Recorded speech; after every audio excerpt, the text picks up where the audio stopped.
السلام علیکم، خالد سیف الدین آپ کے ساتھ، اور میں موجود ہوں 16 جنوری کی کال لے کر، اور ہم بات کریں گے مارکیٹ کے بارے میں کہ آنے والے ہفتے میں مارکیٹ کیسی ہو سکتی ہے، اور جو ویک ابھی کلوز ہوا ہے اس حوالے سے بھی ہم تھوڑی سی بات کریں گے اور ریپ اپ کریں گے انفیکٹ اس کو. تو سب سے پہلے تو ہم چلتے ہیں جمعے کے سیشن کی طرف. جو لاسٹ سیشن اس کلوزڈ ویک کا گزرا ہے اس میں مارکیٹ نے کیا کیا اور کیسی موومنٹ رہی، ہم سب سے پہلے اس پر بات کرتے ہیں. تو جناب، جمعے کا جو سیشن تھا وہ انفیکٹ اگر ہم دیکھیں تو کوئی حیران کن اس لیے بالکل نہیں تھا کہ جمعرات سے ہی ہم اس بات پہ متفق ہو گئے تھے کہ ہم نے مارکیٹ میں شارٹ کرنا ہے، اور جمعرات کو ہم نے مڈ ڈے کال میں شارٹ کیا. پھر اس کے بعد جو ہمارا جمعے کا سیشن تھا اس کو مکمل شارٹ سیشن ہم نے قرار دیا، اور اللہ کا شکر ہے کہ مارکیٹ اسی طرح کھلی. شارٹ جو ہے سارے سیٹل ہوئے، اور اس کے بعد پھر مارکیٹ نے ایک لو بنایا 40,195 کا، اور اس کے بعد تھوڑی بہت ریکوری کے ساتھ بند ہوئی. انڈیکس اور اسٹاک کی جو ریلیشن شپ ہے وہ کافی ڈفرینٹ دیکھنے میں آ رہی ہے. اس ہفتے میں بھی، پچھلے ہفتے میں بھی ہم نے دیکھا گو کہ مارکیٹ 480 پوائنٹ کے نقصان کے ساتھ بند ہوئی ہے، مگر اگر میں اوور آل دیکھوں تو کچھ کافی سارے اسٹاک گرنے سے خاسر رہے. مطلب جتنی مارکیٹ میں اوور آل سمجھا جائے پینک تھی یا مندی تھی، اتنا اسٹاک گرے نہیں، ابھی بھی میں یہ کہوں گا. اور کافی سارے اسٹاکس نے اپنے لو سے اچھی ریکوری بھی لی. اینی ویز 480 پوائنٹ کے نقصان کے ساتھ بند ہوا. بہرحال کنکلوڈ اگر کریں تو کوئی حیران کن سیشن بالکل بھی نہیں تھا. کیوں نہیں تھا؟ وہ اس لیے نہیں تھا کہ ہم قطعی طور پہ مطلب کوئی تیزی دیکھ نہیں رہے تھے، ہم آلریڈی مندی دیکھ رہے تھے. اچھا جناب، اگلا سیشن ہماری آن لائن کورس کے حوالے سے ہے. اگلی سلائیڈ، یہ آن لائن کورس جو ہے آپ اس میں پارٹیسپیٹ کر سکتے ہیں. آپ کسی شہر میں ہو، کسی ملک میں ہو، آپ آن لائن کورس ہمارا لے سکتے ہیں. ٹھیک ہے جی. ریپ اپ سیشن پہ ہم چلتے ہیں. جو glimpse of the last week ہے، glimpse of the last week میں آپ اگر جائیں گے تو سب میں پہلے آپ کے سامنے یہ سلائیڈ آ جاتی ہے، اور اس سلائیڈ میں ہم جو ہے ہم اپنی آخری کال آپ کو دکھا رہے ہوتے ہیں. اس کے بعد جو اگلی سلائیڈ ہوتی ہے اس میں پورٹ فولیو انویسٹمنٹ کے حوالے سے چیزیں دکھاتے ہیں. تو یہ تمام چیزیں آپ کے سامنے ہیں. اب ان چارٹس کو، اور اس میں ایک ویکلی چارٹ ہے جو ویکلی چارٹ پوزیشن دکھائی گئی ہے، اور ایک ڈیلی چارٹ ہے جس میں ڈیلی چارٹ میں آپ کو گیپ اوپننگ دکھانے کی کوشش کی گئی ہے. اور اب اگر ہم اس ویک کو کنکلوڈ کریں تو میں یہ کہہ سکتا ہوں کہ پچھلے جو پیر کو ہم نے کال دی اس میں ہم بیئرز کو اس طرح بلیف تو نہیں کر رہے تھے کہ ایسے بیئرز آئیں گے اور ایسا پریشر ہوگا، مگر مارکیٹ آغاز کے ساتھ ہی انڈر پریشر رہی. تو میں یہ کہوں گا کہ جو تھوڑی بہت امیدیں تھیں اس کے برخلاف مارکیٹ نے بیہیو کیا، اور پھر اس کے بعد ہم نے دیکھا کہ مارکیٹ نے 40,585 کے لیول کو جو ہے آخری سیشن میں بری طریقے سے وائلیٹ کیا، اور اسٹارٹ بھی گیپ اوپننگ تھا، اور پھر اس کے بعد 480 پوائنٹ کے نقصان کے ساتھ بند ہو گئی. اگر اوور آل ہم ویک کا لاس دیکھیں تو وہ 685 پوائنٹ پہ ہے. تو بے شک جمعرات کے دن ہم نے اپنے جو امیڈیٹ ٹارگٹ تھا جو پچھلی ویک کی کال کا، وہ ضرور اچیو کیا، مگر میں یہ نہیں کہوں گا کہ وہ انف تھا، کیونکہ اوور آل انڈیکس پریشر میں رہا. اگر میں پانچوں سیشن بھی دیکھوں تو پانچوں سیشن کوئی ایسے ہی نہیں رہے. جمعرات کو ایک ہائی بھی بنا، مگر آپ ذرا اسی دن کی کلوزنگ دیکھ لیں تو وہ پھر بالکل نیچے آ کے ہوئی. تو لہٰذا اوور آل پورا ویک ڈپریسو تھا، اور that was due to political issues. جو پولیٹیکل والیٹیلٹی ملک میں چل رہی ہے اسمبلیز کی ڈیزولوشن کو لے کر، تو اس وجہ سے لوگ کافی پریشان رہے.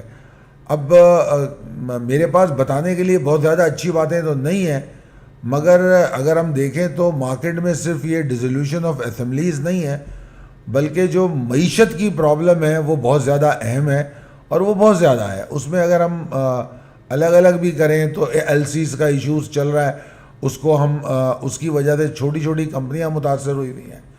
تو اب پورے ملک کی معیشت پہ اس کا امپیکٹ کتنا ہوگا. سب میں زیادہ پریشانی کی بات یہ ہے کہ جو ادویات ہیں ان کو پرابلم ہو رہی ہے کہ ادویات نہیں پروڈیوس ہو پا رہی. تو کافی سارے ہسپتالوں میں کئی دوائیں شارٹ ہو گئی ہیں. تو یہ سارے مسائل ہو رہے ہیں. تو بہت سارے سیکٹر ان وجوہات کی بنا پر پریشر میں ہے.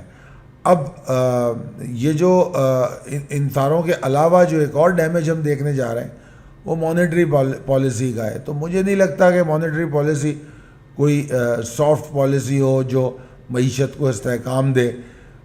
بے شک یہ ممکن ہے کہ مانیٹری پالیسی اور سخت ہو سکتی ہے. تو ڈیمیجز کرنے کے لیے بہت ساری چیزیں پائپ لائن میں نظر آ رہی ہیں. اور پھر خیبر پختونخوا اور پنجاب کی اسمبلی کا ڈیزولوشن, پھر اس کے بعد الیکشن کا ہونا, پھر الیکشن کا شور ہنگامہ, ایک دوسرے پہ الزام آرائی, پھر اہلی اور نااہلی, یہ تمام چیزیں صرف اور صرف مسائل پر پوائنٹ کرتی ہیں. اللہ تعالیٰ اس ملک پر رحم کرے. تو اکنامک سچویشن تو کوئی خاص اچھی نہیں ہے. تو میں تو پرسنلی اگر میرا ویو لیا جائے تو میں تو یہ کہتا ہوں کہ اگر ملک ایل سی نہیں کھول پاتا ادویات کے لیے تو وہ کیا افورڈ کرے گا الیکشن کو, اور کیا وہ جسٹیفائڈ ہوگا کہ ایسے حالات میں الیکشن کیے جائیں. تو نہیں, میرا نہیں خیال. ٹھیک ہے جی, آگے چلیں. تو جناب ہم جو ابھی جنیوا کی جو کانفرنس میں پلیجز ہوئے, پھر یو اے ای سعودی عرب سے جو وعدے ہوئے, ان تمام چیزوں کو لے کر ایک ایکشن پلان دینا ہوتا ہے, کیونکہ پیمنٹ بھی شاید 3 سال میں وہ آئے گی. تو اگر اس کا ایکشن پلان دینے کے لیے آپ کے پاس کوئی پراپر گورنمنٹ نہ ہو, نگراں سیٹ اپ ہو, تو شاید اس میں بھی تعطل ہوگا. اس میں اگر تعطل ہوگا تو وہ لنکڈ ہے آئی ایم ایف سے, کیونکہ اگر وہ پروگرام جو ہے پراپر طور پہ ہم چلاتے ہیں تو آئی ایم ایف ہمارے پاس آتا ہے. کیونکہ ابھی پچھلے دنوں کافی بات ہوتی رہی ہے کہ آئی ایم ایف کا جو طریقہ گفتگو ہے اس وقت, جو ہمارے ساتھ جو بیہیویئر ہے وہ کافی روڈ اور سخت ہے. تو وہ اس کی وجہ یہی ہے.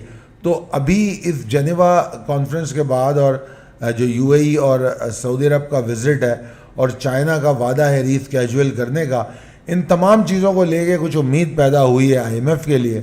مگر ساتھ میں اگر یہ الیکشن کی بات آ جاتی ہے تو یقیناً یہ مشکل وقت ہوگا. اور میرا نہیں خیال اتنے مسائل کا شکار کنٹری ہو تو کوئی بھی لینڈر انٹرسٹ لے گا اینی ویز. تو میرے خیال میں اس وقت اکانومی پر توجہ دینے کی ضرورت ہے.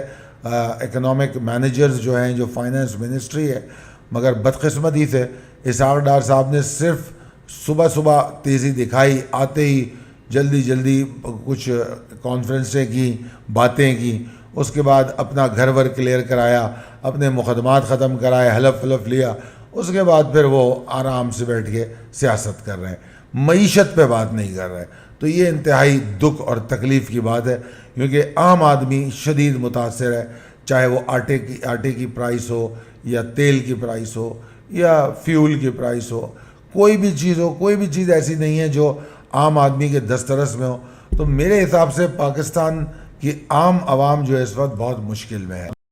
پریسائز لیول ٹیبل آپ کے سامنے ڈیٹڈ ہے. Possibilities and strategies as per technical chart. سب میں پہلے میں آپ کے ساتھ چارٹ ڈسکس کروں. دیکھیے جو ڈیلی چارٹ ہے وہ تو یقینی طور پہ صرف ایک سیشن کی وجہ سے پرابلم میں آیا ہے. مطلب میں یہ کہوں کہ اگر 40,585 567 والا لیول سروائیو کر جاتا تو مارکیٹ اتنی پرابلم میں نہیں آتی جتنی پرابلم میں جمعے کے سیشن کے بعد نظر آ رہی ہے.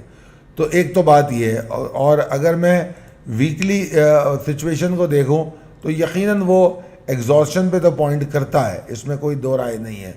اور ایسا لگتا ہے کہ مارکیٹ 40,000 کو تو بآسانی ٹیسٹ کر لے گی, اور 40,000 کے بعد ہمارے پاس 39,700 کا ایریا ہوگا جو مارکیٹ جا سکتی ہے.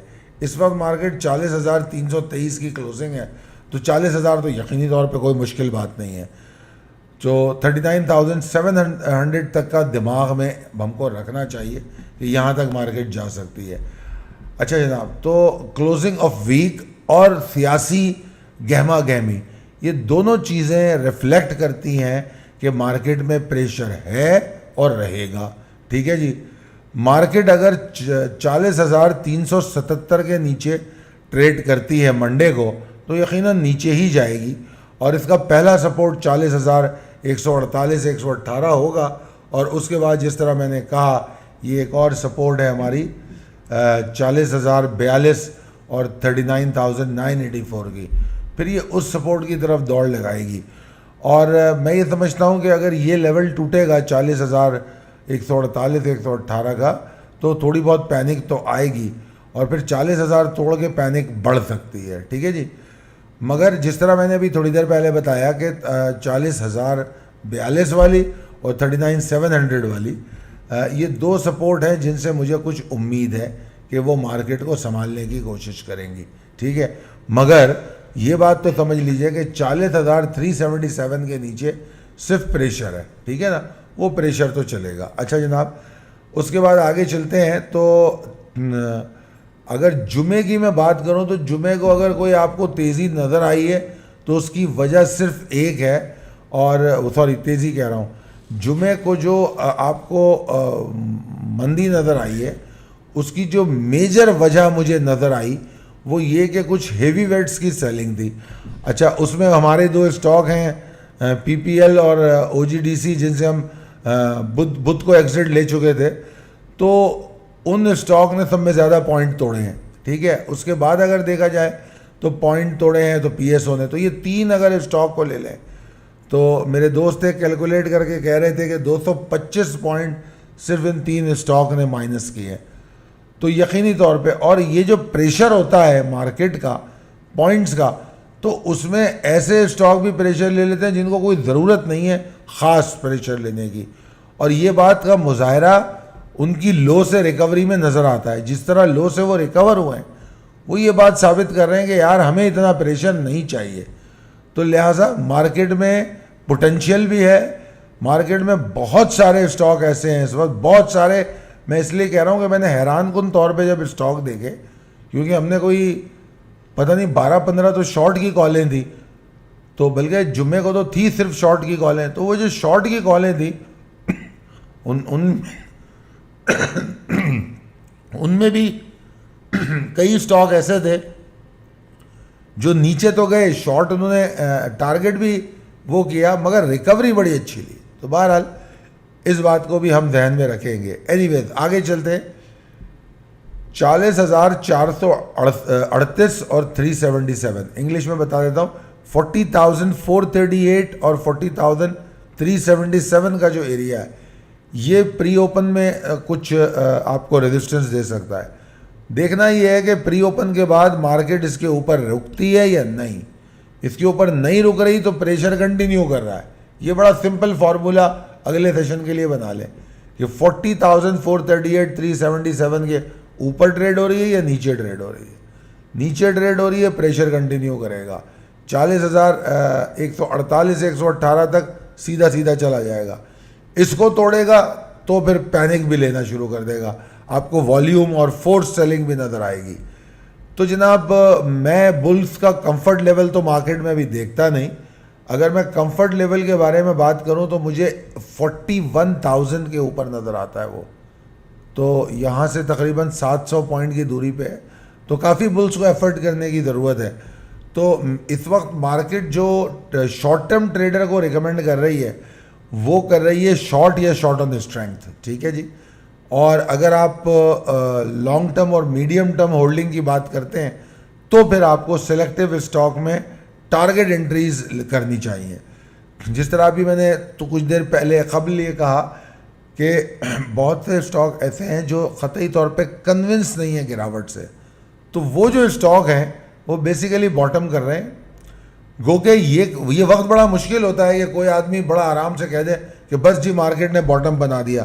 عام طور پہ جب باٹم بن رہا ہوتا ہے اس وقت تو شدید مندی ہوتی ہے، تو وہاں پر بائی بکس کہنا مشکل ہے، کیونکہ کنفرمیشن آف باٹم کی اوپر آ کے ہوتی ہے. مگر جس کو باٹم پہ انٹری لینی ہے اس کو رسک تو لینا پڑے گا. اس طرح رسک لینا پڑے گا کہ وہ مندی والی مارکیٹ میں بائی کرے گا، تب جا کے وہ باٹم پہ خرید سکے گا، اور وہ تیزی والی مارکیٹ میں اسی وقت بیچ سکے گا ٹاپ پہ جب وہ یہ رسک لے گا کہ بے شک مارکیٹ اوپر جا رہی ہے مگر میں نے یہ مال بیچنا ہے, میں نے ٹریلنگ اسٹاپ لاس کرنا ہے, آپ کے سامنے ہے.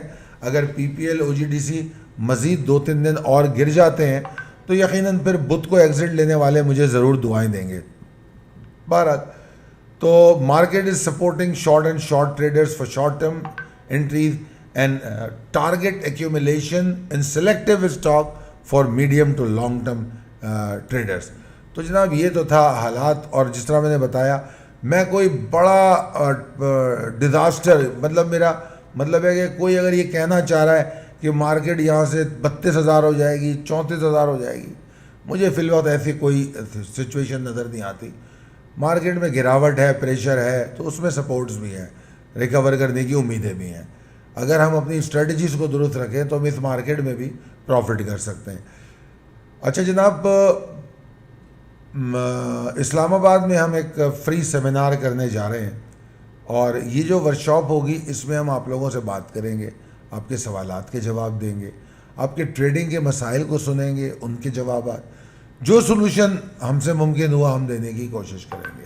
انویسٹمنٹ پہ بات کریں گے کہ موجودہ حالات, جس طرح میں بار بار ذکر کر رہا ہوں, کچھ چیزیں ایسی ہوتی ہیں, مجھے نہیں پتا آپ میں سے کتنے لوگ مجھ پہ بلیو کرتے ہیں, مگر میں اپنی ذمہ داری سمجھتا ہوں ایسی باتوں سے آپ کو اپڈیٹ کروں. میں 2021 ستمبر میں یہ بات کر چکا تھا کہ آنے والے دن مشکل کے آ رہے ہیں اور سیاسی عدم استحکام ہو سکتا ہے. جس زمانے میں کابل کا مسئلہ ہوا تھا, امریکی فوج واپس گئی تھی, اس وقت بھی میں نے ایک ریمائنڈر دیا تھا کہ زیادہ خوش ہونے کی ضرورت نہیں ہے, یہ مصیبت ہمارے سر پہ آئے گی, اور آپ کے سامنے وہ مصیبت ہمارے سر پہ آ گئی.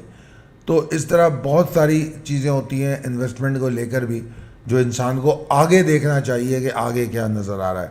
تو اس حوالے سے بھی بات کریں گے, چاہے وہ ریئل اسٹیٹ ہو, اسٹاک ایکسچینج ہو, یا پاکستان مرکنٹائل ایکسچینج ہو. ڈائیورسیفائڈ آپ انویسٹر کو ہونا چاہیے, اس کو ساری انویسٹمنٹ یا ساری خواہشات امیدیں ایک جگہ سے نہیں لگانی چاہیے, 2-3 جگہ پہ انویسٹمنٹ کرنی چاہیے. اور ٹریڈنگ بھی 2-3 جگہ کے آپشن آپ کو ملتے ہیں, آپ گولڈ ہے, کروڈ آئل ہے, تو اس حوالے سے بھی میں بات کروں گا. اگر آپ لوگ انٹرسٹڈ ہیں تو 0345619043 پر رابطہ کر سکتے ہیں, اپنا مدعا بیان کر سکتے ہیں کہ آپ اسلام آباد میں شرکت کرنا چاہتے ہیں اس فری ورکشاپ میں, یا آپ ہمارا کورس لینا چاہتے ہیں. یہ دونوں آپشن آپ کے سامنے ہیں, تو اسی نمبر پہ رابطہ کر کے آپ یہ بات بتا سکتے ہیں. بہرحال بہت شکریہ اس ویڈیو کو دیکھنے کا. اپنے دوست احباب میں اس کو شیئر کرنا چاہیں ضرور شیئر کیجئے, اور اگر آپ چاہتے ہیں کہ آپ کو کوئی بات سمجھ آتی ہے, پسند آتی ہے, اور کچھ پوچھنا چاہتے ہیں, تو you are most welcome to comment. بہت شکریہ, اللہ حافظ.